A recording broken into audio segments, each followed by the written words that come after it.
ஆண்டவராகிய இயேசு கிறிஸ்துவின் கிருபையும் சமாதானமும் உங்கள் அனைவரோடும் கூட என்றென்றைக்கும் இருக்கிறார். நான் உன்னை விட்டு விலகுவதும் இல்லை, உன்னை கைவிடுவதும் இல்லை என்று சொன்ன நமது ஆண்டவராகிய இயேசு கிறிஸ்து நம்முடனே கூட இருக்கிறார். சமாதானமாய் இருக்கிறார்.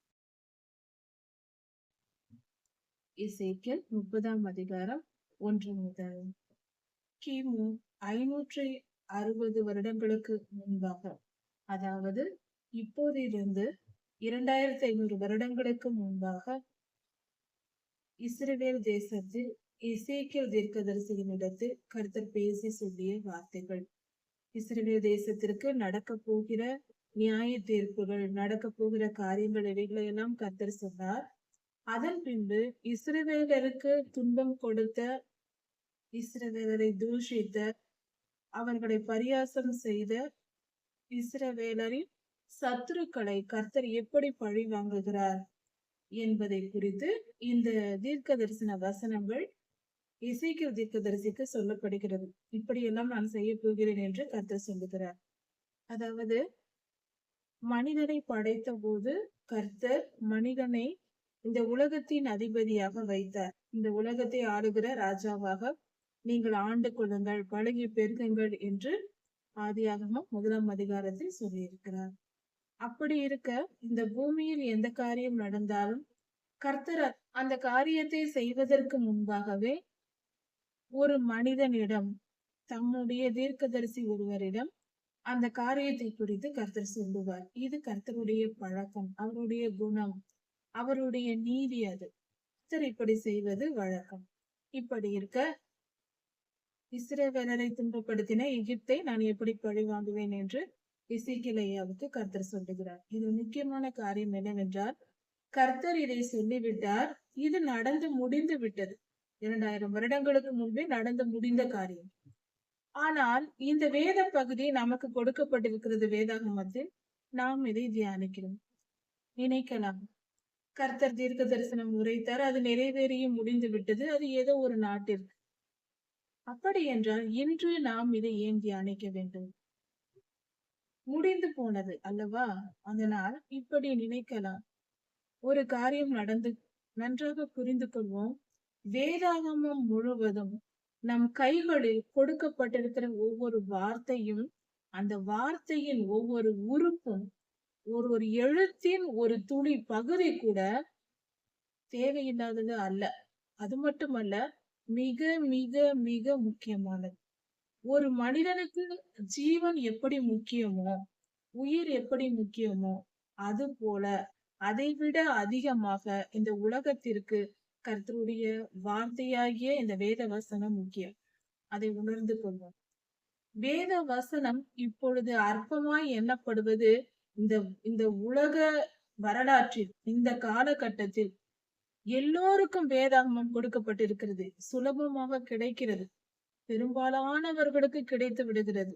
வேதாகமம் நினைத்தால் யாரும் வாங்கிக் கொள்ளலாம், இலவசமாக பெற்றுக்கொள்ளலாம், பணம் செலுத்தி பெற்றுக்கொள்ளலாம் என்று பல வாய்ப்புகள் இருக்கிறது. ஆனால் வேதாகமத்தின் அருமை உணராத சந்ததியாக இந்த கடைசி கால சந்ததி இருக்கிறது. வேத வசனங்களின் முக்கியத்துவத்தை உணர்ந்து கொள்ளாமல் அதை அசட்டை பண்ணி உலக மகா முட்டாளாக வாழ்கிற சமுதாயம் என்று இருக்கிறது எங்கு. அதை ஒரு புத்தகமாக எண்ணுகிறார்கள். அல்ல, அது அல்ல. இந்த உலகத்தின் ஜீவன் ஆடியது, மனித குலத்தின் ஜீவன் அதில்தான் தொங்கிக் கொண்டிருக்கிறது. வேத வசனம் இல்லை என்றால் மனித உயிர் இல்லை. அந்த உயிருக்கு ரட்சிப்பு இல்லை, பாதுகாப்பு இல்லை, கர்த்தருடைய ராஜ்யம் இல்லை. வேத வசனத்தை பெறாமல் நம் கர்த்தருடைய ராஜ்யத்தில் சேர முடியாது. தேவ நீதியை, நியாயத்தை நாம் கற்றுக்கொள்வது வேத வசனங்கள் மூலமாக தான். கர்த்தரின் இருதயத்தை புரிந்து கொள்வதற்கு தான் வேத வசனங்கள். இப்பொழுதும் கூட இந்த தீர்க்க தரிசன வார்த்தைகளை நாம் பார்க்க போகிறோம், கவனிக்க போகிறோம். இது கர்த்தர் தீர்க்க தரிசனம் உரைத்தார், நியாய தீர்ப்பை கொடுத்தார் எகிப்து தேசத்திற்கு. அவர் சொன்னார் எசேக்கியேல் ஐயாவிடம், அது நடந்து முடிந்தது. ஆயிரக்கணக்கான வருடங்கள் முடிந்தது. ஆனால் இதை மிக மிக பயபக்தியோடு நாம் தியானிக்க வேண்டும். ஏனென்றால் இது முடிந்த கதை அல்ல. அந்த காலத்தில் எகிப்து தேசத்தில் அக்கிரமம் நடந்தது. எகிப்தியர்கள் செய்த பாவத்திற்கு கர்த்தர் நியாய தீர்ப்பை கொடுத்தார். அப்படி என்றால் நேற்றும் இன்றும் என்றும் மாறாதவர் கர்த்தர் என்று நமக்கு தெரியும். அதே பாவத்தை, எகிப்தியர்கள் அன்று செய்த பாவத்தை இன்று கர்த்தருடைய பிள்ளைகளாகிய நாம் செய்தால் நமக்கும் இதே நியாய தீர்ப்பு தான் என்பதை நாம் புரிந்து கொள்வதற்கு இந்த வேத வசனம் நமக்கு கற்றுத் தருகிறது. அன்று அவர்கள் செய்த பாவத்தை இன்று நாம் செய்தால் நமக்கும் அதே நிலைதான். அதை உணர்ந்து கொள்ள வேண்டும். அந்த எச்சரிப்பை வேத வசனங்கள் நமக்கு கொடுக்கிறது. இப்பொழுது ஏன் நாம் வேதத்தை தியானிக்க வேண்டும் என்று புரிந்து கொண்டோமே. வேத தியானத்தின் முக்கியத்துவத்தை நாம் சற்று புரிந்து கொள்வது மிக மிக அவசியம். அப்படி என்றால் அன்று எகிப்தியர்கள் இஸ்ரவேலருக்கு விரோதமாய் இருந்தார்கள், பல தீமைகள் செய்தார்கள்.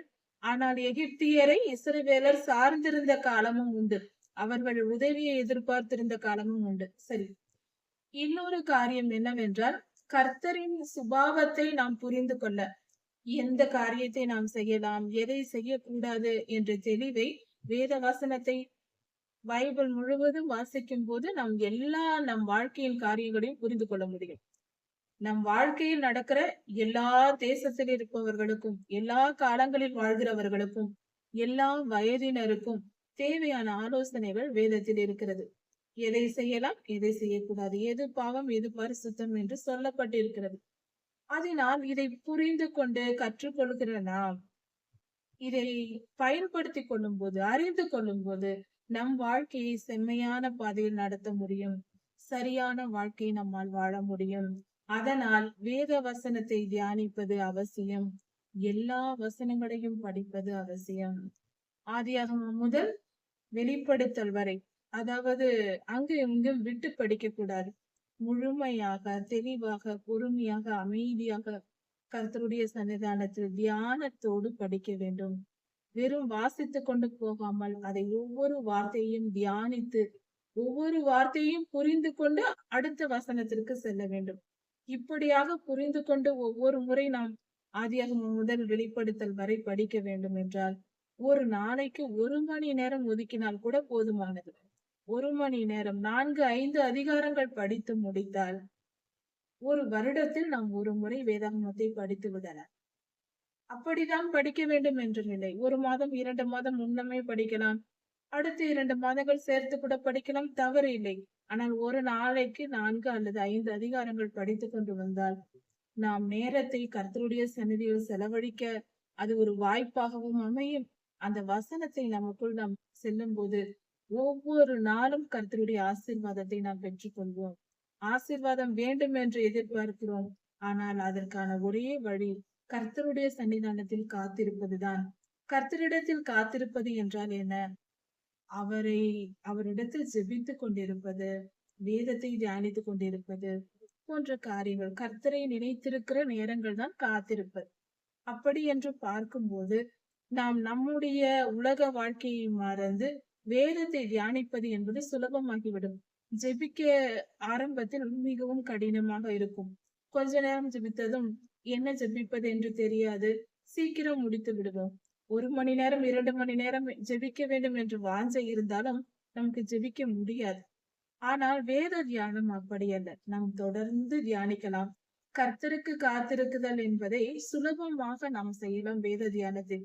இன்னொரு முக்கியமான நல்ல காரியம் என்னவென்றால் ஜெபிக்கும் போது நம்முடைய இருதயத்தின் வாஞ்சையை நாம் கர்த்தரிடத்தில் சொல்லுகிறோம். நம்முடைய வார்த்தைகள் கர்த்தருக்கு செல்லுகிறது, நல்லதுதான். ஆனால் அதை விட கர்த்தருடைய வார்த்தைகளை நாம் நம் இருதயத்தில் உள்ளே செலுத்தி நம்மை நாம் சுத்திகரித்துக் கொள்வது மிக மிக சிறந்தது. அதனால் நமக்குள் இன்னும் அதிகமாய் பரிசுத்தம் உண்டாகும். ஜெபமும் வேத வாசிப்பும் 2 கண்கள் போல, இரண்டையும் நாம் செய்ய வேண்டும். நிச்சயமாக அதிக நேரம் வேதத்தை தியானித்து விட்டு அதன் பின்பு ஜெபிக்க நாம் தொடங்கினால் அது மிக பயனுள்ளதா இருக்கும். ஆரம்பத்தில், துவக்கத்தில் இப்படி இருக்கும். நாம் ஜெபிக்க கற்றுக்கொண்டு கர்த்தருக்குள் நாம் ஐக்கியமாய் நாம் வளர்ந்த பின்பு அதிக நேரம் ஜெபிப்பது என்பது நமக்கு சுலபமாகிவிடும். அவசியமும் கூட. அதிகமாய் ஜெபிக்க வேண்டியது அவசியம். வேத தியானமும் தேவை, ஜெபமும் தேவை. வேத தியானத்திற்கு பின்பு ஜெபிப்பதே சிறந்தது. வேத தியானம் இல்லாமல் வெறும் ஜெபம் அந்த அளவுக்கு நாம் பலனை எதிர்பார்க்க முடியாது. ஏனென்றால் நாம் ஜெபிக்கிறோம், கர்த்தரிடத்தில் கேட்கிறோம். அதை பெற்றுக்கொள்ளும் தகுதி நமக்கு வர வேண்டும் என்றால் நம்முடைய இருதயம் சுத்திகரிக்கப்பட வேண்டும். அதற்கு வேத வசனங்கள் உள்ளே சென்றால்தான் அது சுத்திகரிக்கப்படும். அதனால் வேத தியானம் மிகவும் முக்கியம் என்பதை உணர்ந்து கொள்வோம். கிமு 592க்கு பின்பாக 22 வருடங்கள் எசேக்கியா தீர்க்க தரிசனம் உரைத்தார். அந்த சமயத்தில் கர்த்தர் சொன்ன வார்த்தைகள் இவை. எகிப்து தேசத்தை குறித்து எசேக்கியாவுக்கு கர்த்தர் சொன்ன நியாய தீர்ப்பின் தீர்க்க தரிசன வார்த்தைகள் என்ன சொன்னார் என்பதை கவனிப்போம். மனிதன் எப்பொழுதும் நன்மையையே விரும்புகிறவர்களாக இருக்கிறோம். நல்லதையே விரும்புகிறோம். நன்மை நடக்க வேண்டும். இன்றைய நாள் எனக்கு சந்தோஷமா இருக்க வேண்டும், சமாதானமா இருக்க வேண்டும் என்று நாம் விரும்புகிறோம். இது இயல்பு. அப்படிதான் இருக்க வேண்டும். அது நல்ல எண்ணம். அப்படிப்பட்ட சிந்தனைகளை வரவேற்கத்தக்கது, நியாயமானது. ஆனால் நம்முடைய செயல்கள் எப்படி இருக்கிறது? அதை சற்று யோசித்து பார்ப்போம். நாம் முட்செடியை நட்டுவிட்டு கனியை எதிர்பார்த்தால் அது எப்படி கிடைக்கும்? கசப்பான காய்களை தருகிற, விதைகளை தருகிற முள் மரங்களை நட்டுவிட்டு இனிப்பான பழங்களை, நல்ல மாதுளம்பழத்தையும் மாம்பழத்தையும் பலாப்பழத்தையும் நாம் தேடினால் கிடைக்குமா? நிச்சயமாய் கிடைக்காது. எந்த மரத்தை நடுகிறோமோ அந்த கனிதான் அது நமக்கு கிடைக்கும். அதுபோல நாம் நன்மையை விரும்புகிறோம் என்றால் செய்வதும் நன்மையாய் இருக்க வேண்டும். பரிசுத்தத்தை விரும்புகிறோம். நம்மிடத்தில் எல்லோரும் உண்மையாய் இருக்க வேண்டும். எல்லோரும் நேர்மையாய் நடக்க வேண்டும். நியாயமாய் இருக்க வேண்டும். பெரியோர்கள் நமக்கு இரக்கம் காட்ட வேண்டும் என்றெல்லாம் எதிர்பார்க்கிறோம். ஆனால் நாம் என்ன செய்கிறோம்? நமக்கு கீழே இருக்கிறவர்களுக்கு இரக்கம் காட்டுகிறோமா? நாம் பிறருக்கு உண்மையாய் பேசுகிறோமா? நடந்து கொள்கிறோமா? நாம் உண்மையாய் இருக்கிறோமா? இதையெல்லாம் நாம் யோசித்து பார்க்க வேண்டும் அல்லவா? நாம் எதிர்பார்ப்பது நன்மையை, செய்வது தீமையை என்பது இருக்கக்கூடாது. எதை விதைக்கிறோமோ அதையே நாம் அறுவடை செய்ய. எகிப்தியர்கள் இஸ்ரவேலருக்கு விரோதமாக அநேக தீமைகள் செய்தார்கள். அடிமைப்படுத்தினார்கள், கொடுமைப்படுத்தினார்கள். அந்த காலத்தில் நடந்தது. எல்லாவற்றிற்கும் மேலாக பரியாசம் செய்தார். அதன் விளைவாக அவர்கள் கர்த்தருடைய நியாய தீர்ப்பை பெற்றார்கள். எகிப்தை குறித்து கர்த்தர் சொன்ன நியாய தீர்ப்பின் வார்த்தைகள் என்ன? ஐயோ, ஆபத்து நாள் வருகிறது என்று அலறுங்கள், நாள் சமீபமாய் இருக்கிறது என்று கர்த்தர் சொல்லுகிறார். ஆபத்து நாள் வருகிறது என்று அலறுங்கள், நாள் வருகிறது, அது கர்த்தருடைய நாளாய் இருக்கிறது, அது வருகிறது என்று சொல்லுகிறார். இந்த வார்த்தைகள் 2 பொருள் உண்டு. அந்த காலத்தில் எகிப்தின் தேசத்திற்கு கர்த்தர் கொடுத்த நியாயத்தில் கர்த்தருடைய நாள் வருகிறது. அந்த குறிப்பிட்ட நாளில் எகிப்திற்கு அவர்கள் செய்த தீமைக்கு ஏற்ற துன்பங்களை பலனாக கர்த்தர் கொடுக்க போகிறார் என்பது ஒரு பொருள். இன்னொன்று, இப்பொழுது இந்த அதிகாரத்தில் சொல்லப்பட்டிருக்கிற நியாய தீர்ப்புகள் எல்லாம் எகிப்தியர்களுக்கு வரும் என்று எசேக்கியேலிடத்தில் கர்த்தர் சொல்லுகிறார். அதையெல்லாம் கொடுத்து முடித்து விட்டார். இந்த சம்பவம் நடந்து முடிந்து விட்டது.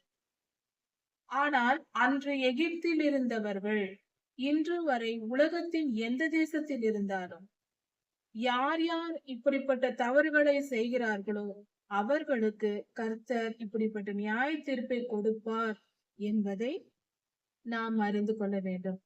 எகிப்தின் பாவம் என்ன என்று பார்த்தால் முக்கியமாக சொல்லலாம், 2 வார்த்தைகளில் சொல்லலாம். ஒன்று கொடுமை, இன்னொன்று அடிமைத்தனம். பிறரை கொடுமைப்படுத்துவதும் அடிமைத்தனத்திற்குள் நடத்துவதும் எகிப்தியர்களின் வேலையாயிருந்திருக்கிறது. இஸ்ரவேலர்களை அடிமைப்படுத்தினார்கள், கொடுமைப்படுத்தினார்கள். இப்படிப்பட்டவர்களுக்கு வரப்போகும் நியாய தீர்ப்பு என்ன? கர்த்தருடைய நாள் வருகிறது, அந்த நாள் சமீபமாய் இருக்கிறது. கர்த்தர் குறிப்பிட்ட அந்த நாள் வரப்போகிறது. அது மிகவும் அருகில் இருக்கிறது, சமீபமாய் இருக்கிறது. அது மந்தாரமான நாள். அது புறஜாதிகளுக்கு வரும் நாள். அது மந்தாரமான நாள் என்றால் அதன் பொருள் என்ன? அது மந்தாரமான நாள் என்றால் மழை மேகம் வரும்போது வானத்தை பார்த்தால் எல்லா பக்கமும் மேகம் சூழ்ந்திருக்கும் மழை வரும்போது. அப்பொழுது இருளாய் இருக்கும். அதாவது பகல் நேரத்திலேயே இருள் சூழ்ந்தது போல இருக்கும், வெளிச்சம் இல்லாமல். அதைதான் மந்தாரம் என்று சொல்வார்கள். அது கர்த்தருடைய நாள் வரும்போது அது மந்தாரமா இருக்குமா? அது மிகுந்த நமக்கு அதை பார்க்கும்போது ஒரு ஒரு பயம். அதாவது மழை மேகம் சூழும் நேரத்தில் ஊருக்குள்ளோ வீட்டுக்குள்ளோ இல்லாமல் காட்டு பகுதிகளில் இருந்தால் அதன் அருமை தெரியும். மழை மேகம் சூழ்ந்திருக்கிறது, நடுக்காட்டில் இருக்கிறோம் என்றால் நாம் எங்கும் ஒதுங்கிக் கொள்ள இடம் இருக்காது. காட்டு பகுதிகளில் ஒதுங்கி நாம் மழைக்கு ஒதுங்கிக் கொள்ள இடம் இருக்காது. அப்பொழுது சற்று பயமா இருக்கும். ஏனென்றால் இருள் சூழ்ந்து வரும்போது ஐயோ எங்கு செல்வோம், என்ன செய்வோம் என்று ஒரு தத்தளிப்பு உண்டாகும். அப்படிப்பட்ட மந்தாரமான நாள் கர்த்தர் வருகிறது என்று எதுக்கு சொல்லுகிறார்? அது புறஜாதிகளுக்கு வரும் நாள் என்று சொல்கிறார். அது புறஜாதிகளுக்கு வரும் நாள். அப்படி என்றால் என்ன? புறஜாதிகள் என்றால் யார்? அதாவது மனிதர்கள் 2 வகைப்படுவர். அதாவது இன்னொரு நல்ல தெளிவாய் புரிந்து கொள்ள வேண்டும். இங்கு எகிப்து என்று சொல்லப்பட்டிருக்கிறது தீய மனிதர்களுக்கு வரப்போகிற, துன்மார்க்கருக்கு வரப்போகிற தண்டனைகள் என்று பொருள். ஒரு நாட்டிற்கு என்று நாம் பொருள் எடுத்துக்கொள்ளக் கூடாது இந்த நேரத்தில். இந்த காலத்தில் அது ஒரு தேசத்திற்கோ அல்லது ஒரு ஊர் மக்களுக்கோ அல்ல. நிச்சயமாக இது உலகெங்கும் இருக்கிற எல்லா தேசத்திலும் இருக்கிற துன்மார்க்கருக்கு இந்த தண்டனைகள், கர்த்தர் கொடுக்கிற நியாய தீர்ப்புகள் வரும். அதனால் புறஜாதியார் என்றால் யார்? அதாவது மனிதர்களுக்குள் நாம் பல பிரிவினைகளை வைத்திருக்கிறோம். ஒவ்வொரு தேசத்தாரும் ஒவ்வொரு தேசத்தின் ஜனங்களாக பிரிந்திருக்கிறோம். மொழி வாரியாக பிரிந்திருக்கிறோம். பலவித பிரிவினைகள் மனித குலத்தில் உண்டு. இந்த பூமியில் இருக்கிற மனிதர்களுக்குள் பலவித பிரிவினைகள் உண்டு. ஆனால் கர்த்தருடைய பார்வையில் 2 பிரிவுதான். மனிதர்கள் என்றாலே 2 பிரிவாக தான் கர்த்தர் பார்க்கிறார். அந்த 2 என்ன? ஒன்று நீதியின் பாதையில் நடக்கிற ஜனங்கள், இன்னொரு கூட்டம் அநீதியின் பாதையில் நடக்கிற ஜனக்கூட்டம். அதாவது நீதியின் பாதையில் நடக்கிறவர்கள் எப்பொழுதும் நீதியின் மேல் விருப்பமாய் இருப்பார்கள். நீதியாய் வாழ வேண்டும், பரிசுத்தமாய் வாழ வேண்டும், நாம் கர்த்தருக்கு பயந்து கீழ்ப்படிந்து நடக்க வேண்டும் என்ற எண்ணத்தில் வாழ்ந்து கொண்டிருக்கிறவர்கள். முயற்சி செய்வார்கள். அவர்கள் பரிசுத்தமாய் இருக்க வேண்டும், நான் கர்த்தருடைய வசனத்தை படித்து அதன்படி வாழ்வேன் என்று அந்த நோக்கத்தில், அதே எண்ணத்தில் வாழ்கிற ஜனங்கள். அவர்கள் தவறும் செய்யலாம், எல்லாமே இருக்கும். இருந்தாலும் அவர்களுடைய மனதின் எண்ணம் இதைதான் ரட்சிப்பு என்று சொல்வது. பரிசுத்தத்தை விரும்புகிற மனம் இருக்கும், அக்கிரமத்தையும் துன்மார்க்கத்தையும் வெறுக்கிற மனம் இருக்கும். அப்படிப்பட்டவர்கள் கர்த்தருடைய ஜனங்கள். கர்த்தர் இப்படிதான் பார்க்கிறார். பிறப்பினாலோ ஒரு தேசத்தை வைத்தோ கர்த்தர் யாரையும் தெரிந்து கொள்வதில்லை பரலோகத்திற்கு. அங்கு செல்லாது. படித்தவர்கள் இந்த தேசத்தார் அந்த தேசத்தார் என்று பரலோகத்திற்குள் நுழைந்து விட முடியாது. டிக்கெட் காட்டிக்கொண்டு போக முடியாது. கர்த்தருடைய பார்வையில் நாம் நீதிமான்களாய் இருக்க வேண்டும், கர்த்தருக்கு பிரியமானவர்களாய் இருக்க வேண்டும். ஜீவ புஸ்தகத்தில் நம்முடைய பெயர் எழுதப்பட்டால் ஒழிய நாம் அங்கு போக முடியாது. கவனித்துக் கொள்வோம். பரலோக சட்டம் வேறு, பூமியில் இருக்கிற அதிகாரங்கள், பேர், புகழ் எதுவும் அங்கு பயன்படாது. எல்லாம் குப்பை. குப்பை மண்ணில் மரித்து போவது போல நம்முடைய புகழும் நம்முடைய முயற்சிகளும் வாழ்க்கையின் சாதனைகளும் இங்கு மரித்து போகிற காரியங்கள். அவைகள் போய்விடும். அதனால் அது நிரந்தரம் அல்ல. ஜீவ புஸ்தகத்தில் பேர் எழுதியிருந்தாலே நாம் நித்திய ஜீவனுக்குள் பிரவேசிக்க முடியும். கவனமாயிருப்போம். இப்படி இருக்க நீதியின் பாதையில் நீதியை விரும்பி, நீதி நியாயமாய், கர்த்தருக்கு பிரியமாய், கர்த்தரை நேசித்து அவருக்கு கீழ்ப்படிந்து அவருடைய வார்த்தைகளில் கவனமாய் இருந்து வாழ்கிற மனிதர்கள் நீதிமான்கள், கர்த்தருடைய ஜனங்கள்.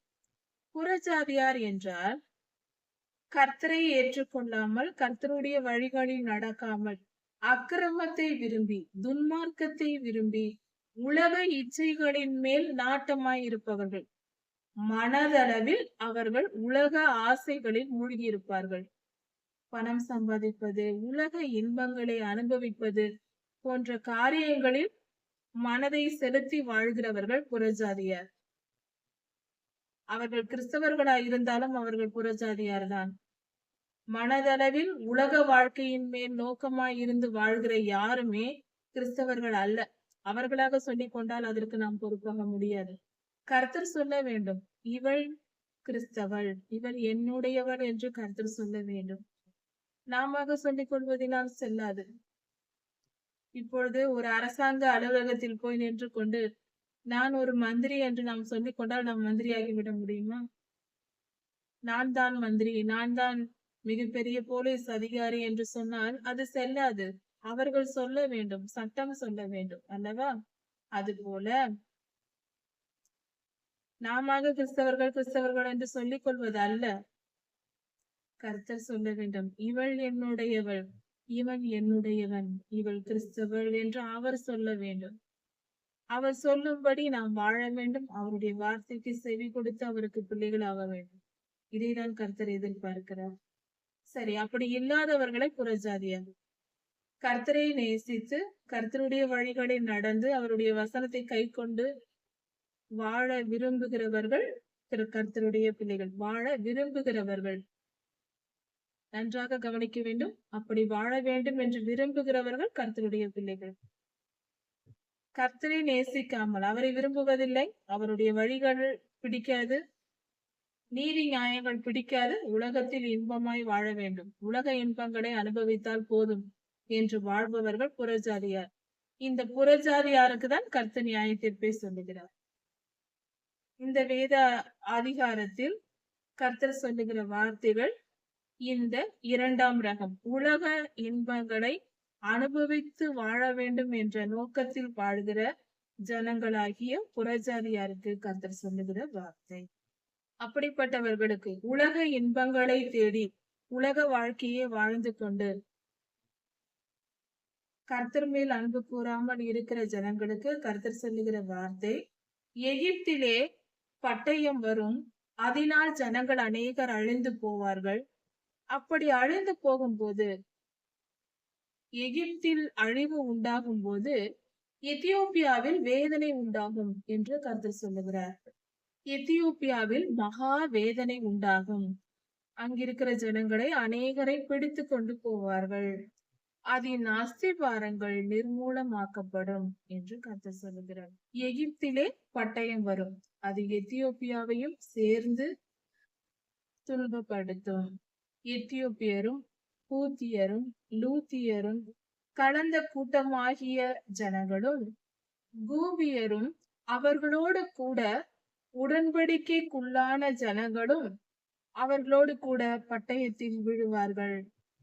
பட்டயத்தால் விழுந்து போவார்கள், அழிந்து போவார்கள் என்று பொருள். அநேகர் ஜனங்கள் அழிக்கப்படுவார்கள்.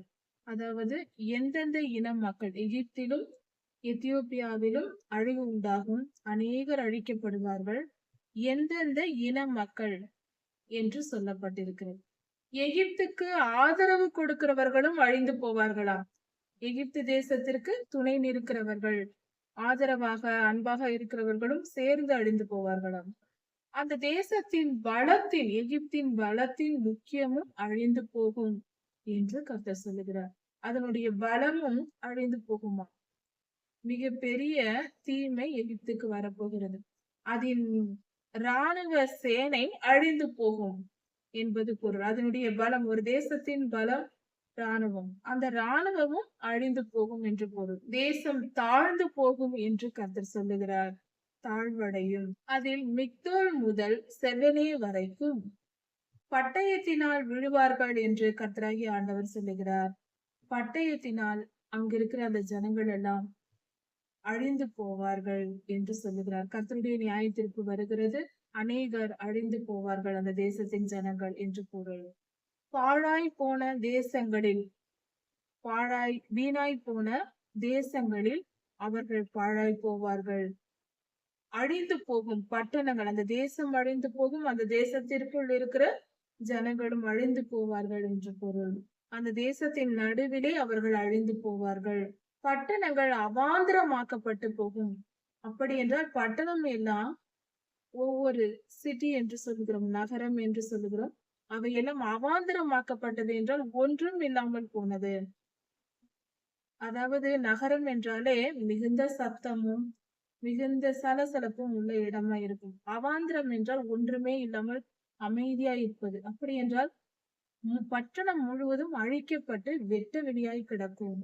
நான் எகிப்திலே தீ கொளுத்தும் போதும் யாவரும் முறிக்கப்படும் போதும் நான் கர்த்தர் என்று அறிந்து கொள்வார்கள்.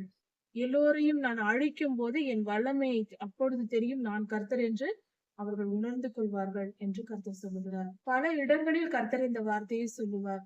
அதாவது நான் கர்த்தர் என்று அறிந்து கொள்வார்கள் என்று. ஏனென்றால் அதுவரைக்கும் கர்த்தர் எவ்வளவு ஆசீர்வாதத்தை கொடுத்தும் அவர்கள் கர்த்தரை அறியாமல் இருக்கும் பொழுது மனிதர்கள் அவர் தம்மை வெளிப்படுத்தும்படியாக அவர் கோபத்தை நிமித்தம் நியாயத்தீர்ப்பை பல தண்டனைகளை கொடுக்கிறார். அதனால் அப்பொழுது அந்த வலியும் வேதனையும் வரும்போது தெய்வம்தான் நம்மை அடிக்கிறது என்று ஜனங்கள் புரிந்து கொள்வார்கள். தெய்வ தன்மையை உணர வேண்டும். தேவ அன்பில் நிலைத்திருக்க வேண்டும். கர்த்தரை உணர்ந்து கீழ்ப்படிந்து தாழ்மையா இருக்க வேண்டியது அவசியம். எசேக்கியேல் 30ஆம் அதிகாரம் 8ஆம் வசனம் முதல் 26ஆம் வசனம் வரை. இந்த வேத பகுதியில் எகிப்தியருக்கு கர்த்தர் கொடுக்கிற நியாய தீர்ப்பை குறித்து தீர்க்க தரிசனமாக எசேக்கியேலின் இடத்தில் கர்த்தர் சொல்லுகிறார். அந்த செய்திகள் இந்த வேத பகுதியில் கொடுக்கப்பட்டிருக்கிறது. இதை நாம் தியானிக்கும் பொழுது எகிப்தியர்கள் அன்று செய்த பாவங்களை நாம் செய்தால், அவர்கள் செய்த அக்கிரமங்களை, அவர்கள் செய்த அநியாயங்களை நாம் செய்யும் பொழுது நமக்கும் இப்படிப்பட்ட துன்பங்கள் வரும் என்ற பாடத்தை நாம் கற்றுக்கொள்கிறோம். கர்த்தர் நேற்றும் இன்றும் என்றும் மாறாதவர். அவர் ஜனங்களை நீதியாய் நியாயம் தீர்க்கிற தேவனாய் இருக்கிறார்.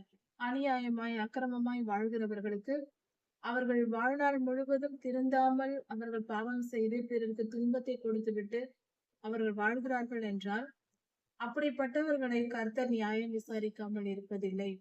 அவர்களுக்கு தகுந்த தண்டனையை அவர் கொடுக்கிறார். கர்த்தர் நல்லவர், அவர் நீதி உள்ளவர் என்பது நீதிமான்களுக்கு விளங்கும். நாம் கர்த்தருடைய வழிகளில் நடக்கிறோம், ஆனால் நமக்கு விரோதமாய் நாம் ஒரு தவறும் செய்யாதிருக்கும் பொழுதும், நாம் பிறருக்கு துன்பம் கொடுக்காமல் இருக்கும் போதும் நமக்கு துன்பம் விளைவிப்பவர்கள் அநேகர் இருப்பார்கள். அவர்கள் நமக்கு துன்பம் கொடுக்கும் போது நாம் கர்த்தரை நோக்கி கூப்பிடுவோம். கர்த்தாவே எங்களை காப்பாற்றும், இவர்கள் இப்படி அநியாயமாய் செய்கிறார்களே என்று சொல்வோம். அப்படி சொல்லும் பொழுது நம் மனம் ஏங்கும். அநியாயக்காரரும் துன்மார்க்கரும் செழித்திருக்கும் போது, அவர்கள் நன்றாக வாழும் போது நாம் நீதிமான்களாய் இருந்தோம் என்றால் நம்மை அவர்கள் துன்பப்படுத்துவார்கள். அப்பொழுது நமக்கு மிகுந்த மனவேதனை உண்டாகும்.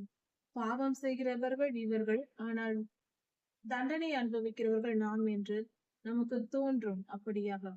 ஆனால் அப்படி இல்லை. கர்த்தர் நீதி உள்ளவர்.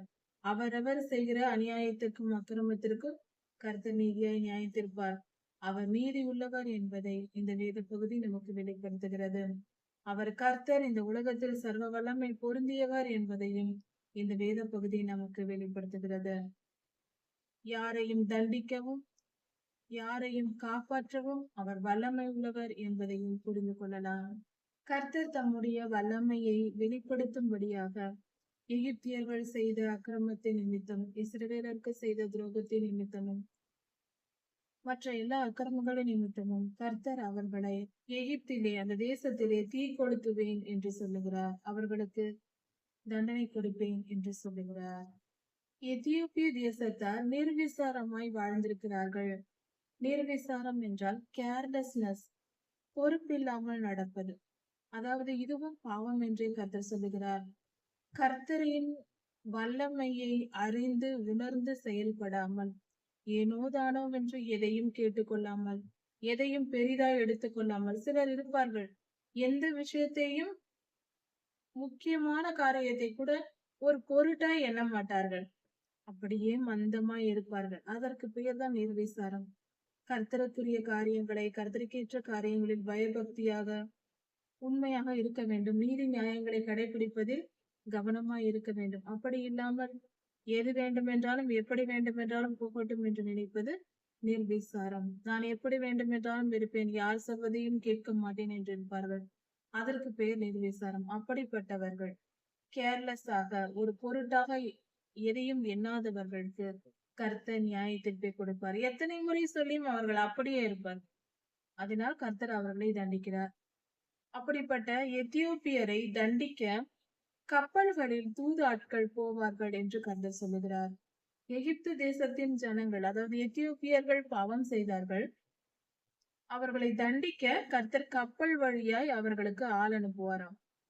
அவர்கள் எதிரிகள் கப்பலிலே வருவார்கள் என்று பொருள். இப்படி எத்தியோப்பியாவிற்கு கர்த்தர் நியாய தீர்ப்பை அனுப்பும் போது, அங்கு தண்டனை வரும் பொழுது, எகிப்திலே மகா வேதனை எப்படி உண்டாயிற்றோ அது போல எத்தியோப்பியாவிலும் உண்டாகும் என்று கர்த்தர் சொல்லுகிறார். கர்த்தர் சொல்லுகிறார், இதோ அது வருகிறது என்று சொல்லுகிறார்.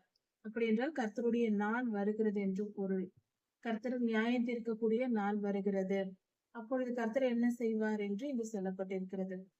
பாபிலோன் ராஜாவை கொண்டு எகிப்தின் சந்ததியை நான் ஒழிய பண்ணுவேன் என்று கர்த்தர் சொல்லுகிறார். அதாவது எகிப்தியர்கள் பாவம் செய்தார்கள். அவர்கள் செய்த தண்டனைக்கு, அவர்கள் செய்த அக்கிரமத்திற்கு, அவர்கள் செய்த துன்மார்க்க செயல்களுக்கு தண்டனை கொடுக்கும் விதமாக கர்த்தர் பாபிலோன் ராஜாவாகிய நேபுகாத்நேச்சாரை தெரிந்து கொண்டு அந்த ராஜாவை எகிப்துக்கு விரோதமாக யுத்தம் செய்ய அனுப்புகிறார். எகிப்தின் ராஜாவை அழிக்கவும், தேசத்தை அழிக்க நேபுகாத்நேச்சார் ராஜாவை கர்த்தர் பயன்படுத்துகிறார். இப்படி நேபுகாத்நேச்சார் ராஜாவும் அந்த ராஜாவோடு கூட வந்த பலரும், அந்த கூட வந்த ஜனங்கள் ராணுவ வீரர்கள் நேபுகாத்நேச்சாரின் பலசாலிகளாம். மிகுந்த பலசாலிகள் உள்ள ராணுவ சேனையை நேபுகாத்நேச்சார் வைத்திருந்திருக்கிறார். இப்படி நேபுகாத்நேச்சார் ராஜாவும் அவரோடு கூட இருந்த ராணுவ வீரர்களும் எகிப்து தேசத்திற்கு விரோதமாக பட்டயத்தை எடுத்து வந்து தேசத்தை அழிப்பதற்காகவே அவர்கள் பட்டயங்களை ஆயத்தப்படுத்தி வைத்திருந்திருக்கிறார்கள். அதையெல்லாம் எடுத்து வந்து எகிப்து தேசத்தை அழித்து போடுவார்கள் என்று கர்த்தர் சொல்லுகிறார். அப்படி எகிப்திலே அழிந்தவர்களின் உடல்கள் தேசமெங்கும் கிடக்கும். அந்த அளவுக்கு பெரிய சங்காரம் உண்டாகும் என்று கர்த்தர் சொல்லுகிறார். இது கர்த்தருடைய கோபத்தின் விளைவு. கர்த்தர் எகிப்தின் மேல் கோபம் கொண்டு நேபுகாத்நேச்சாரை வைத்து கர்த்தர் பழி வாங்குகிறார். இந்த சம்பவத்தை நாம் பார்க்கும் பொழுது, இன்றும் நம் தேசங்களில், நம் நாடுகளில் நடக்கிற காரியங்களை பார்க்கும் பொழுது, நமக்கு ஒரு தீமை வந்தது என்றால் அதற்கு மிகப்பெரிய காரணம் நாம் தான். அடுத்தவர் மேலோ, நம் எதிரி மேலோ நாம் பழி போட தேவையில்லை. நம்முடைய அக்கிரமங்களும் பாவங்களுமே நமக்கு நியாய தீர்ப்பை, தண்டனையை கொண்டு வருகிறது. இப்படியாக கர்த்தர் சொல்லுகிறார், நான் எகிப்து தேசத்தின் நதிகளை வற்றி போக பண்ணுவேன். அந்த தேசத்தின் நதிகள் எல்லாம் தண்ணீர் இல்லாமல் உலர்ந்து போகும். அப்படி தண்ணீர் இல்லாமல் வற்றி போவதினால் தேசத்தின் செழிப்பு குறைந்து போகும். அப்படி நான் செய்வேன் என்று கர்த்தர் சொல்லுகிறார். தேசத்தையும் அதிலுள்ள யாவற்றையும் நான் அழித்து போடுவேன். அந்நிய தேசத்தாரை அனுப்பி அந்நிய ராஜாவினால் எதிரிகளாக வரவழைத்து அந்த தேசத்தை நான் அழித்து போடுவேன் என்று கர்த்தர் சொல்லுகிறார். நான் அப்படி செய்யும் பொழுது அவர்கள் நான் கர்த்தர் என்று அறிந்து கொள்வார்கள் என்று கர்த்தர் சொல்லுகிறார். கர்த்தராகிய நான் இதை சொன்னேன் என்று கர்த்தர் சொல்லுகிறார். அவர்தான் சொல்லுகிறார், அவர்தான் செய்கிறார். முதலில் கர்த்தர் தீர்க்க தரிசனம் உரைத்து விட்டு அதன் பின்பு அந்த காரியத்தை செய்கிறார். அந்த செயல் நடைபெறும் பொழுது ஜனங்கள் ஏற்கனவே கர்த்தர் சொன்னார், அது நடந்திருக்கிறது, கர்த்தரே இதை செய்தார் என்று அறிந்து கொள்வார்கள். இதுதான் அந்த காலத்தில் கர்த்தர் தம்மை வெளிப்படுத்தின விதமாய் இருக்கிறது. கர்த்தரை அறியாத மக்கள், ஏற்றுக்கொள்ளாதவர்கள், அடங்காதவர்கள், துன்மார்க்கருக்கு கர்த்தர் கொடுக்கும் நியாயத்தீர்ப்பாய் இருக்கிறது. கர்த்தராகிய தேவன் சொல்லுகிறார், நான் நரகலான விக்கிரகங்களை, அருவருக்கத்தக்க விக்கிரகங்களை, அதாவது அந்த கால விக்கிரகங்கள் மிகவும் அருவருப்பாக செய்யப்பட்டது. அதை வழிபடும் முறைகளும் மிகவும் அருவருப்பானது. இப்படிப்பட்ட அந்த விக்கிரகங்களையும் நோப்பின் சிலைகளையும் ஒழிய பண்ணுவேன் என்று சொல்லுகிறார். நோப் என்பது ஒரு இடம். அந்த இடத்தில் உள்ள சிலைகளையும் நான் அழிய பண்ணுவேன். விக்கிரகங்களையும் சிலைகளையும் நான் அழிய பண்ணுவேன். இனி ஒரு அதிபதியும் ஈரான் என்று கர்த்தர் சொல்லியிருக்கிறார். எகிப்து தேசத்தில் இனி ஒரு அதிபதியும் ஈரான் என்று சொல்லியிருக்கிறார். இதன் பொருள் என்ன? கர்த்தர் மிகப்பெரிய ரகசியத்தை இந்த வசனத்தில் ஒளித்து வைத்திருக்கிறார். விக்கிரகங்களையும் சிலைகளையும் ஒழிய பண்ணுவேன். இனி எகிப்து தேசத்தில் அதிபதி ஒருவனும் இருக்க மாட்டான் என்று சொல்லியிருக்கிறார். நாம் கடந்த அதிகாரங்களில் நாம் தியானித்து வரும்போது கர்த்தர் ஒவ்வொரு தேசத்திற்கும் நியாய தீர்ப்பை சொல்லும்போது தீருவின் அதிபதியை குறித்து என்று எசேக்கியேல் 28ஆம் அதிகாரத்தில் சொல்லி இருக்கிறார். தீருவின் அதிபதி என்று. அதிபதி என்ற வார்த்தையை கர்த்தர் இங்கு பொல்லாதவனுக்கு பயன்படுத்துகிறார். இங்கு எகிப்தின் அதிபதியை ஒழிய பண்ணுவேன் என்று சொல்லுகிறார். இந்த அதிபதி என்ற வார்த்தை பொல்லாத சாத்தானை குறிக்கிறது. சரி, இது எப்படி நாம் புரிந்து கொள்வது என்றால், விக்கிரகங்களை அழிப்பேன், சிலைகளை ஒழிய பண்ணுவேன், ஒரு அதிபதியும் இருக்க மாட்டான் என்று இந்த வசனத்தில் சொல்லப்பட்டிருக்கிறது. அப்படி என்றால் விக்கிரக ஆராதனைக்கும் சிலைகளை அந்த காலத்தில் அவர்கள் எகிப்து தேசத்தில் செய்த அந்த விக்கிரகங்கள், அந்த சிலைகளுக்கும் பொல்லாத சாத்தானுக்கும் சம்பந்தம் இருந்திருக்கிறது. இதன் பொருள் என்ன? சற்று நாம் தியானித்து பார்ப்போம். அதாவது நாம் எசேக்கியேல் 28ஆம் அதிகாரத்தை தியானிக்கும் போது பொல்லாதவன் சாத்தான் யார் என்று நாம் தெரிந்து கொண்டோம். அவனுடைய செயல்கள் என்ன? அவன் எப்படி உருவானான்? கர்த்தர் அவனை தேவதூதனாய் படைத்தார். அவன் கெட்டு போய் சாத்தானாய் மாறினான். அவன் அழிய போகிறான் என்று பார்த்தோம். அவன் அழிவதற்குள் மனிதர்களை அவன் தவறான வழியில் நடத்தி தன்னிடமாய் ஒரு கூட்டத்தை சேர்த்துக் கொள்கிறான் என்று பார்த்தோம். ஆதியாகம காலத்திலே ஒரு காரியம் நடந்தது, நமக்கு நன்றாக தெரியும். ஏவாள் அம்மாவை ஏமாற்றி பழத்தை சாப்பிட வைத்து தனக்கு அடிமையாக்கி கொண்டான். ஒரு தேசத்தின் ஒரு ராஜாவை இன்னொரு மனிதன் ராஜாவாக்கி விட்டு அடுத்த மனிதன் அடிமையாக்கி விட்டால் அந்த தேசமே அவனுடையது. ஒரே ஒரு ராஜா அந்த ராஜாவை வீழ்த்தி விட்டால் அவனுடைய தேசமே அவனுடையதாக, எதிரியுடையதாய் மாறி போகும். எந்த எதிரி ராஜாவை வீழ்த்தினால் வீழ்த்தப்பட்ட ராஜாவின் ராஜ்யத்தை இந்த எதிரி எடுத்துக்கொள்ளும். இது வழக்கம். இதே போலதான் ஆதியாகம காலத்தில் நடந்தது. ஏவாள் அம்மாவை ஆதாமும் ஏவாளும் உலகத்தின் அதிபதியாய் இருந்தார்கள். உலகம் முழுவதையும் ஆண்டு கொள்வர் என்று கர்த்தர் அவர்களுக்கு சொல்லி இருந்தார். ஆனால் அந்த இருவரையும் சாத்தான் வஞ்சகத்தால் தனக்கு அடிமையாக்கி கொண்டான். தான் சொன்னதை கேட்க வைத்தார். அதனால் அவர்கள் இருவரும் சாத்தானுக்கு அடிமையானார். இதனால் பூமி முழுவதும் அவனுக்கு சொந்தமாயிற்று. இப்பொழுது அவன்தான் ஆண்டு கொண்டிருக்கிறான். உலகத்தின் மொத்த அதிகாரமும் அவனிடத்தில் இருக்கிறது. கர்த்தர் அதை நமக்கு கொடுத்தார். நாம் அவனிடத்தில் இழந்து விட்டோம். அதை மீட்கும் பணியில் தான் என்று கர்த்தருடைய பிள்ளைகள் இருக்கிறோம். யுத்த சேனை என்பது அதுதான். நாம் பரிசுத்தமாய் வாழும்போது சாத்தான் நம்மை ஆண்டு கொள்ள முடியாது. அதனால் நாம் ராஜாக்கள் ஆகிறோம். அதாவது இந்த உலகெங்கும் அவனுடையதாயிற்று அல்லவா? இந்த உலகத்தின் எல்லா பகுதிகளும் அவனுடையதாயிற்று. அவன் எங்கெங்கு அதிகாரம் செலுத்துகிறான்? ஒரு தனிப்பட்ட மனிதனின் வாழ்க்கையிலும், ஒவ்வொரு குடும்பத்தையும், ஒரு தேசத்தையும், ஒரு இடங்களையும் அவனுக்கென்று அரண்களை ஏற்படுத்தி கொண்டு அங்கங்கு அமர்ந்து கொண்டு அவன் இப்படியாக ஆளுகை செய்து கொண்டிருக்கிறான் சாத்தான். ஒவ்வொரு மனிதனுக்குள்ளும் அவன் சுலபமாக நுழைவான். மனிதர்கள் பாவம் செய்யும் போது அந்த மனிதனை ஆளுகை செய்யும் அதிகாரம் அவனுக்கு உண்டு. அதுதான் ஆவிக்குரிய சட்டம். இந்த ஆவி என்றால் பயப்பட தேவையில்லை. ஆவி என்றால் நாமே ஆவிதான். நமக்குள் நாம் ஆவி, ஆத்மா, சரீரம் என்ற மூன்றும் இணைந்த நிலையில் மனிதன் இருக்கிறோம். தேவனும் ஆவியாய் இருக்கிறார். பொல்லாத சாத்தானும் ஆவியின் மண்டலத்தில் இருக்கிறார். அதனால் அதை கண்டு பயப்படாமல் தெளிவாய் புரிந்து கொள்ள வேண்டும். ஆவியின் மண்டலம் என்பது அது ஒரு பயமுறுத்தக்கூடியது அல்ல. இன்னும் சொல்ல போனால் அது சுலபமானது. பொல்லாத ஆவிகளை கண்டும் நாம் பயப்பட தேவையில்லை. அது பயத்திற்குரிய காரியமே அல்ல. பொல்லாத ஆவிகள் என்றால் அது பயப்படக்கூடிய காரியம் அல்ல. அது அருவருக்கத்தக்கது. பொல்லாத ஆவிகள் என்பது அருவருப்பானது. அதாவது சாத்தான் மனிதனை தொடுவது என்பது நம்முடைய அணிந்திருக்கும் உடையில் சேறுபடிவது போல. அது அருவருப்பாய் நினைக்க வேண்டும், அதை வெறுக்க வேண்டும். பயப்படும் அளவுக்கு சேற்றில் என்ன இருக்கிறது?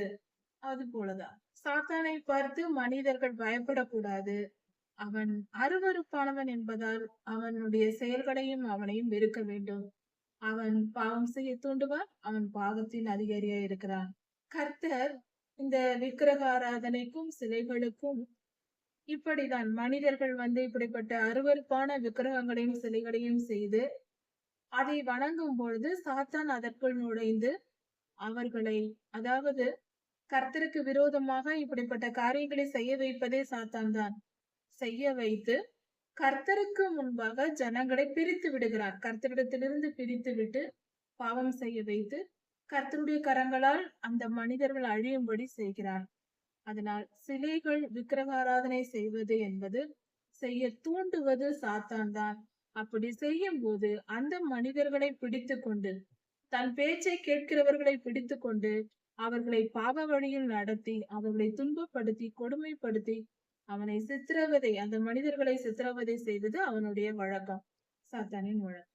இப்படிப்பட்ட அவன் செயல்கள், அது விக்கிரக ஆராதனை என்பது அருவருக்கத்தக்க விக்கிரகங்களை செய்து சிலைகளை செய்து அந்த காலத்தில் எகிப்தில் வழிபட்டார்கள். அது கர்த்தருக்கு அருவருப்பானது. அந்த அருவருப்பான காரியத்தை செய்ய தூண்டினவன் சாத்தான்.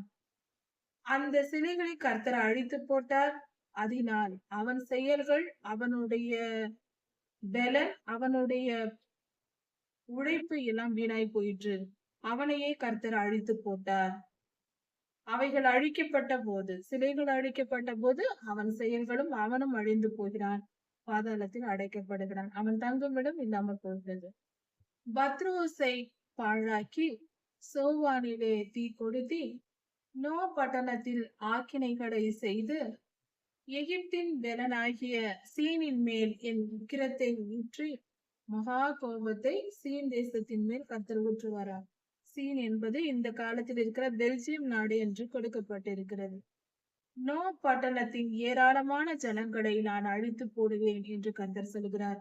இந்த பட்டணங்கள், இந்த இடத்தில் இருக்கிற ஜனங்களை எல்லாம் நான் அழித்து விடுவேன் என்று சொல்லுகிறார்.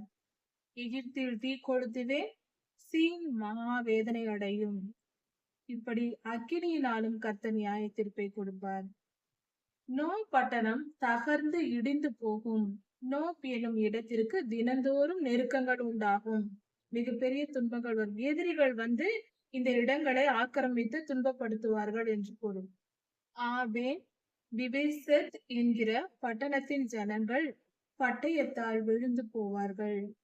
அந்த பட்டணத்தில் உள்ள வேலைக்காரர்கள் பட்டயத்தால் விழுந்து போவார்கள். அந்த தேசத்தின் ஜனங்கள் எல்லாம் சிறையிருப்புக்கு போவார்கள் என்று கர்த்தர் சொல்லுகிறார். எகிப்தின் நுகங்களை நான் முறிக்கும் போதும், அதனுடைய பலத்தின் முக்கியம் நான் அதை அழிக்கும் போதும், அதனுடைய பலத்தின் முக்கியம் அதிலே ஓய்ந்து போகும் போதும், தக்பினாசிலே பகல் இருண்டு போகும், அதன் குமாரத்திகள் சிறைப்பட்டு போவார்கள் என்று கர்த்தர் சொல்லுகிறார். இப்படி அந்தந்த இடங்களுக்கு கர்த்தர் கொடுக்கும் நியாயத்தில் இப்படியாக எகிப்திலே நான் நியாய தீர்ப்புகளை கட்டளையிடுவேன். அப்பொழுது நான் கர்த்தர் என்று அறிந்து கொள்வார்கள் என்று கர்த்தர் சொல்லுகிறார். இந்தந்த பட்டணங்கள், இந்தந்த இடங்களை இப்படியாக நான் நியாய தீர்ப்பை கொடுப்பேன் என்று துல்லியமான கணக்குகளை கர்த்தர் கொடுக்கிறார். யார் யாருக்கு என்னென்ன தண்டனை, எந்தெந்த தேசத்தில் என்னென்ன நடக்கும். அதாவது எகிப்து எனும் தேசத்திற்குள் ஒவ்வொரு பட்டணத்திலும் ஒவ்வொரு இடங்களிலும் இந்தந்த இடத்தில் இது நடக்கும் என்று மிக துல்லியமாக செய்ய போவதை கர்த்தர் வெளிப்படுத்தி முன்கூட்டியே சொல்லுகிறார் எசேக்கியேல் தீர்க்கதரிசி ஐயாவுக்கு. இப்படி நான் அவர்களுக்கு நியாய தீர்ப்பு செய்யும் பொழுது அதை பார்த்த பின்பு அவர்கள் நான் கர்த்தர் என்று அறிந்து கொள்வார்கள் என்று நீ சொல் என்று எசேக்கியேல் ஐயாவுக்கு கர்த்தர் சொல்லுகிறார். அடுத்ததாக இன்னொரு தீர்க்க தரிசனத்தையும் கர்த்தர் சொல்லுகிறார். 11ஆம் வருஷம் 1ஆம் மாதம் 7ஆம் தேதியிலே கர்த்தருடைய வார்த்தை எசேக்கியேல் தீர்க்கதரிசிக்கு உண்டாகிறது. கர்த்தர் சொல்லுகிறார், எகிப்தின் ராஜாவாகிய பார்வோனுடைய புயத்தை நான் முறித்து போடுவேன். பார்வோனுடைய கைகளை என்று பொருள். புயம் என்றால் கை. கையை முறித்து போடுவேன் என்றால் பார்வோன் ராஜாவின் பலத்தை, கை என்றால் பலத்தை குறிக்கிறது. ராஜாவின் பலத்தை நான் அழித்து போடுவேன், முறித்து விடுவேன். பலன் குறைந்து போவார் அந்த ராஜா என்று பொருள். ஏற்கனவே எகிப்தின் ராஜா பலவீனம் அடைந்திருந்தார். அதாவது சரீர பலவீனம் அல்ல, ராணுவ பலம் குறைந்திருந்தது. ஏற்கனவே கர்த்தர் தண்டித்திருந்தார். அது மீண்டும் குணமாக்கப்படுவதில்லை. எகிப்து தேசம் ஏற்கனவே அடிபட்டிருக்கிறது கர்த்தருடைய கரங்களால். தண்டனை அனுபவித்துக் கொண்டிருக்கிறது. பலன் குறைந்திருக்கிறது. ராணுவம் அழிக்கப்பட்டிருக்கிறது. அதன் ராணுவ பலம் குறைந்திருக்கிறது. ஆனால் மீண்டும் அது எழும்பி வருவதில்லை. மீண்டுமாய் நான் அதை அழித்து போடுவேன். இன்னும் இருப்பதையும் நான் அழித்து போடுவேன் என்று கர்த்தர் சொல்லுகிறார். கர்த்தர் சொல்லுகிறார், நான் எகிப்தின் ராஜாவாகிய பார்வோனுக்கு விரோதமாக எழும்பி வந்து அவனுடைய பலமுள்ள கைகள், ஆனால் அது உடைந்து விட்டது. ஏற்கனவே உடைந்திருக்கிறது. பலனாய் உள்ள கைகள், ஆனால் அது ஏற்கனவே உடைந்திருக்கிறது. அந்த கைகளை நான் முறித்து போடுவேன். ஏற்கனவே அடிபட்டிருக்கிற அந்த கையை முற்றிலும் முறித்து போடுவேன் என்று கர்த்தர் சொல்லுகிறார். அதாவது எகிப்து தேசத்தின் ராஜ்யத்தில் அந்த ராணுவ பலம் உள்ளதாய் இருந்தது. இப்பொழுது அந்த பலம் குறைவுபட்டிருக்கிறது. முற்றிலுமாய் அது உடைக்கப்பட்டு போக போகிறது. பட்டயத்தை நான் அவன் கையில் இருந்து விழப்பண்ணி ராணுவ பலம் முற்றிலும் அற்றதாய் எகிப்து தேசத்தை கர்த்தர் பண்ணுவார். எகிப்தியரை ஜாதிகளுக்குள் சிதறடித்து, புற தேசங்களுக்கு, வெளிநாடுகளுக்குள் சிதறடித்து அந்த ஊரை விட்டு ஓடும்படி செய்து அவர்களை தேசங்களிலே தூற்றி விடுவேன் என்று கர்த்தர் சொல்லுகிறார். எல்லா தேசங்களிலும் சிதறடிக்க பண்ணுவேன் என்று சொல்லுகிறார். பாபிலோன் ராஜாவினுடைய கைகள், அதாவது எகிப்தை அழிக்க வருகிற பாபிலோன் ராஜாவாகிய நேபுகாத்நேச்சாரின் கையில் கர்த்தர் தம்முடைய பட்டயத்தை கொடுத்து அந்த ராஜாவை பலப்படுத்துவாராம். இப்படி நேபுகாத்நேச்சாரை பலப்படுத்தி எகிப்தின் ராஜாவாகிய பார்வோனை நான் அழித்து போடுவேன் என்று சொல்லுகிறார். இதை படிக்கும் பொழுது இன்றைய காலத்திற்கு இதை நாம் பார்த்தால் எவ்வளவு தெளிவான பொருள் புரிகிறது. நாம் நினைக்கிறோம் இந்த தேசம் அந்த தேசத்தை தாக்குகிறது, அந்த தேசம் இந்த தேசத்தை தாக்குகிறது என்றெல்லாம் நாம் நினைத்துக் கொள்கிறோம். செய்திகளில் படிக்கிறோம், டிவிகளில் பார்க்கிறோம். ஆனால் உண்மையில் அவர்களாக செயல்படுவதில்லை. கர்த்தரே இவைகளை நடத்துகிறார். இவர்களுக்கு பின்பாக தேசங்களில் யுத்தங்கள் உண்டாவதும், அழிவு உண்டாவதும், இயற்கை சீற்றங்கள் உண்டாவதும், இதையெல்லாம் பின்னால் இருந்து செய்து கொண்டிருப்பவர் கர்த்தர். நமக்கு மேலே இருந்து அவர் செய்து கொண்டிருக்கிறார். அதை நாம் உணராதிருக்கிறோம். எகிப்துக்கும் பாபிலோனுக்கும் சண்டை மூண்டது என்றால் என்று நாம் என்ன சொல்லுவோம்? எகிப்துக்கும் பாபிலோனுக்கும் சண்டை வந்தது, இந்த ராஜா அவரை அடித்தார், அந்த ராஜா இவரை அடித்தார் என்று நாம் பேசிக் கொள்வோம். செய்திகள் அதைதான் சொல்லும். மாம்ச ரீதியான காட்சிகளை உலகத்தில் நடப்பதை சொல்லும். உண்மையில் என்ன நடக்கிறது? ஒரு ராஜாவை பலப்படுத்துவதும் கர்த்தரே, இன்னொரு ராஜாவை பலவீனப்படுத்துவதும் கர்த்தரே. அவரவர் செய்த பாவத்திற்கு, பாவம் முற்றும் போது, அக்கிரமம் முழுமை அடையும் போது கர்த்தர் எதிரியை ஏற்படுத்தி அந்த தேசத்தை அழிக்கிறார். அது யாராயிருந்தாலும், இஸ்ரவேலராய் இருந்தாலும் சரி, எந்த தேசமாய் இருந்தாலும் சரி, பாவம் அது முழுமையடைந்து விட்டால் அதை கர்த்தர் அழித்து போடுகிறார். எதிரியை உண்டு பண்ணி அழித்து விடுவார். இந்த எதிரியாக வருகிற ராஜாவும் அவனுடைய பாவம் முற்றி போனால் அவனுக்கு ஒரு எதிரி ஆண்டவர் ஏற்படுத்தி இவனை அழிப்பார். யாரா இருந்தாலும் கர்த்தருக்கு ஒரே நியாயம்தான், நீதிதான். இப்படியாக எகிப்தின் பாவங்கள் முற்றியதினால், அது முழுமையடைந்து விட்டதினால் கர்த்தர் பாபிலோன் ராஜாவை பலப்படுத்தி தம்முடைய பட்டயத்தை என்றால் தம்முடைய வல்லமையை அந்த ராஜாவுக்கு கொடுத்து, தேவ தூதர்கள் வந்து கூட இருந்து நேபுகாத்நேச்சாரோடு யுத்தம் செய்து எகிப்தை அழித்திருப்பார்கள். இதுதான் அதன் பொருள். இப்படி கர்த்தர் பார்வோனை செய்யும் பொழுது, நியாயத்தீர்ப்பை கொடுக்கும் போது, பட்டயத்தால் வெட்டப்பட்டு அழிய போகிற மனிதன் எப்படி தவிப்பானோ அது போல பார்வோன் தவிப்பான் என்று கர்த்தர் சொல்லுகிறார். பாபிலோன் ராஜாவின் புயங்களை பலப்படுத்துவேன், பார்வோனின் புயங்களோ உடைந்து போகும் என்று சொல்லுகிறார். பாபிலோன் ராஜாவாகிய நேபுகாத்நேச்சாரை பலப்படுத்தி பார்வோனை அழிய பண்ணுகிறார். கர்த்தரே இந்த நியாய தீர்ப்பை கொடுக்கிறார். என் பட்டயத்தை நான் பாபிலோன் ராஜாவின் கையில் கொடுக்கும் போதும், அந்த பட்டயத்தை பாபிலோன் ராஜா எகிப்தின் மேல் நீட்டும் போதும் நான் கர்த்தர் என்று அறிந்து கொள்வார்கள். கர்த்தரே இதை செய்தார், இல்லை என்றால் இப்படிப்பட்ட தீங்கு நமக்கு வந்திருக்கிறது என்று எகிப்தியர்கள் உணர்ந்து கொள்வார்கள் என்று கர்த்தர் சொல்லுகிறார். நான் எகிப்தியரை ஜாதிகளுக்குள் சிதறடித்து அதாவது எகிப்து தேசத்தின் ஜனங்களை எல்லா தேசங்களுக்கும் விரட்டி அடித்து தூற்றுவது போல, தானியங்களை தூற்றுவது போல எல்லா இடத்திற்கும் விரட்டி அடித்து அவர்களை நான் சிதறி போக பண்ணுவேன். ஒவ்வொருவரும் ஒவ்வொரு தேசத்தில் போய் குடியிருக்கும்படி செய்வேன். இப்படி அவர்கள் சிதறி போகும்போது நான் கர்த்தர் என்று அறிந்து கொள்வார்கள். கர்த்தரே தெய்வம் என்று உணராதிருக்கிறவர்களுக்கு கர்த்தர் நியாய தீர்ப்பை கொடுத்து, பாவம் முழுமை அடைந்தவர்கள், பாவத்தில் முழுமை பெற்றவர்களை கர்த்தர் தண்டித்து இப்படிப்பட்ட காரியங்களை செய்து நீதியை நிலைநாட்டுகிறார். கர்த்தர் நீதி உள்ளவர், அவர் நல்லவர், அவர் நீதியாய் பூமியை நியாயம் தீர்க்கிறார். கர்த்தருக்கு பயந்து பரிசுத்தமாய் வாழ்வோம், நீதி நியாயங்களை கைக்கொள்வோம், கர்த்தருடைய கிருபையை பெற்றுக்கொள்வோம். நம்முடைய ஆண்டவராகிய இயேசு கிறிஸ்து சீக்கிரம் வரப்போகிறார். அவருடைய வருகைக்கு நாம் ஆயத்தப்படுவோம். இதன் தொடர்ச்சியை நாம் அடுத்த செய்தியில் பார்க்கலாம். நமது ஆண்டவராகிய இயேசு கிறிஸ்து சீக்கிரம் வரப்போகிறார். அவருடைய வருகைக்கு நாம் ஆயத்தப்படுவோம். மாரநாதா.